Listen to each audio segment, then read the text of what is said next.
कैसी अद्भुत अवधारणा इस धर्म की, कैसी अद्भुत अवधारणा इस देश की। विश्व के देश जहां एक दूसरे को देख नहीं पा रहे, विश्व की विचारधारा एक दूसरे को देख नहीं पा रही, एक ही धर्म की दो विचारधाराओं ने देश उजाड़ दिया। कौन लड़ने गया सीरिया? मैं गया, तुम गए हैं?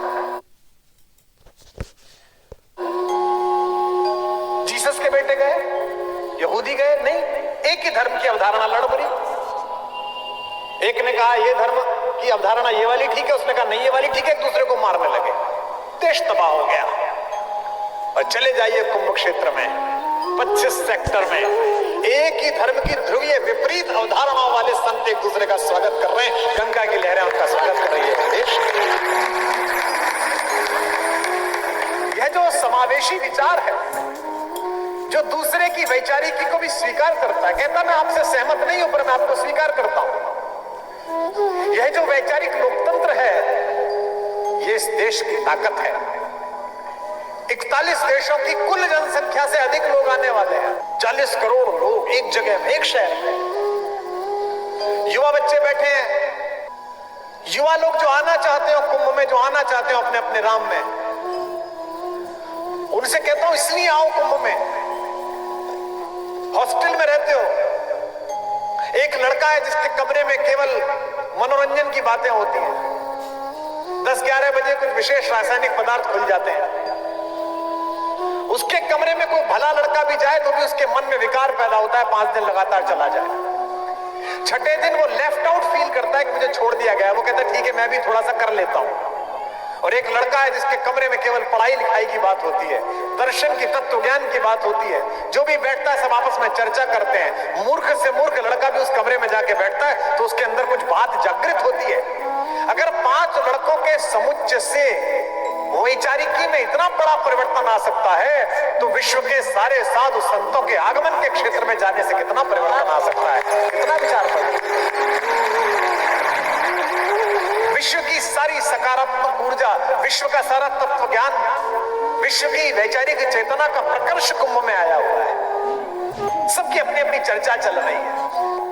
गोस्वामी जी कहते हैं कि अगर जाते आते कहीं संत दिख जाएं, किसी भी नगर में रहते हो आप, तो आप ये मान लेना कि प्रयाग आपके द्वार पर आ गया है। मुद मंगलमय संत समाजू, जो जग जंगम तीर्थ राजू, राम भक्त जहाँ सुरसरी धारा, सरसई ब्रह्म विचार प्रचारा। गोस्वामी जी ने कहा अगर दूसरे नगर में 5 संतों के आने पर प्रयाग हो जाता हो, तो प्रयाग में लाखों संतों के आ जाने पर क्या हो जाता होगा, सोच के देखिए। हम क्या करने आए हैं? हम तो केवल उनके मार्ग का पथ बुहारने के लिए आए हैं। हम तो उस द्वार पर अगवानी का कुछ जल छिड़कने के लिए आए हैं। यह विभिन्न विचारों को स्वीकार और सहकार के साथ जीने का महापर्व है कुंभ।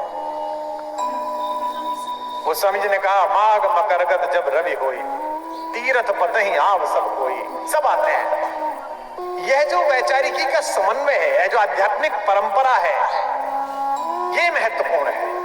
क्या कि ऋषि सत्ता और राज सत्ता, यह संघर्ष पूरी दुनिया में चल रहा है और चलता रहा है। ऋषि सत्ता कहती है कि मैं महत्वपूर्ण हूं, राज सत्ता कहती है कि मैं महत्वपूर्ण हूं।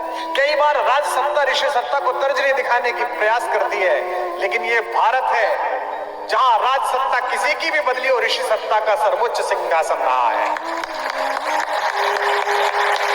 जब रथ निकलता है, जब पेशवाई निकलती है, तो देखिए कैसे हमारे साधु बैठे होते हैं और कोने पर खड़े हुए, मेला क्षेत्र में आए हुए कोई IAS IPS कोने में खड़े होकर सैल्यूट लगा के प्रतीक्षा कर रहे थे कि महाराज गुजर रहे हैं।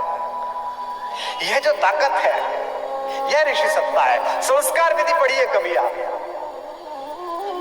जब शपथ ग्रहण होता है मुख्य न्यायाधीश महोदय का, तो राज्यपाल या राष्ट्रपति जी कराते हैं। जब शपथ ग्रहण होता है मंत्रिमंडल का, तो राज्यपाल जी कराते हैं, वहां राष्ट्रपति जी कराते हैं।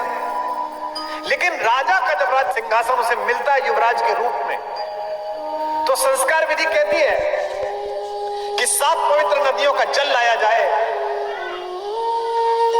और उसे स्नान कराया जाए और उसको एक दंड दिया जाए, जैसे सेंगोल रखा हुआ है, और राजा कहता है सर्वदंडोऽसि, मैं चारों वर्णों के लिए दंड की व्यवस्था करने वाला विष्णु का प्रतिनिधि हूं। और वह राजा जब राजगुरु के चरणों में गिरता